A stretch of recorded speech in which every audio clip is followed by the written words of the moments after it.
Konec tedna bo očitno prinesel nove napetosti med Madridom in Barcelono. Španska vlada, ki še naprej zavrača kakršnokoli možnost mediacije, je dokončno odvrgla rokavice. V petek bo španski senat izglasoval uveljavitev 155. člena ustave in katalonskega voditelja Carla Puigdemona razrešil vseh pooblastil. El presidente de la Generalitat dejará de serlo cuando se publique ese acuerdo. No tendrá la firma como presidente de la Generalitat. No podrá adoptar decisiones válidas ni obligatorias para terceros ni para su propio gobierno como consecuencia de ese cese y no podrá ejercer sus funciones. Dejará de cobrar como presidente de la Generalitat y dejará de tener lo que acompaña a un presidente de la Generalitat porque ha dejado de serlo. Namestnica španskega premijeja je dodala, da obstoj katalonske regionalne vlade omogočata ustava in institut avtonomije, ki pa lahko vlado tudi ukineta. Por esa misma que se saltan, no están investidos por ninguna autoridad divina.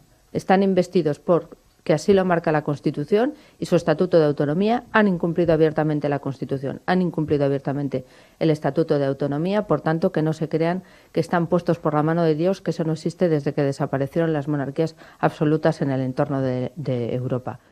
Ukrepi španske vlade niso demokratični, pa napuščice iz Madrida odgovarjajo Barceloni in dodajajo, da želi španska vlada Katalonijo zadržati z zastraševanjem in ultimati. Posen la llei a través de jutges i fiscals, ens imposen la llei a través de la policia, estem ocupats des de fa setmanes, ens volen fer por policial, física, por judicial, delictes de sedició, delictes de rebel·lió, i també usurpen les funcions d'un Parlament i d'un govern que ha estat escollit democràticament. Hude obtožbe na račun španskega premijeja Mariana Rajoya je izrekla tudi predsednica katalonskega parlamenta Carmen Forcadell, ki je španskega voditelja obtožila državnega udara.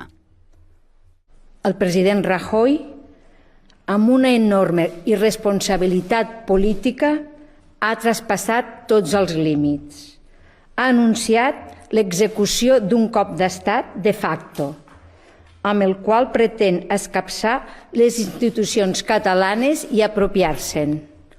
Un cop a la democràcia a l'Europa del segle XXI, amb l'objectiu d'acabar amb un govern elegit democràticament. Novo zaostrovanje odnosov v Španiji vznemirja tudi povsem običajne ljudi.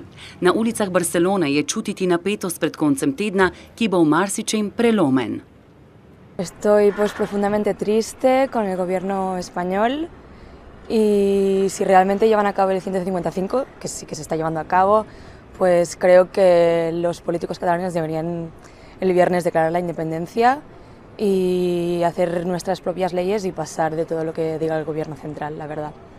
Si hubieran hablado Rajoy y Puigdemont para evitar todos los problemas, pues yo creo que la política es hablar.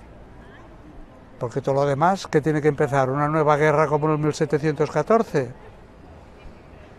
Yo qué sé.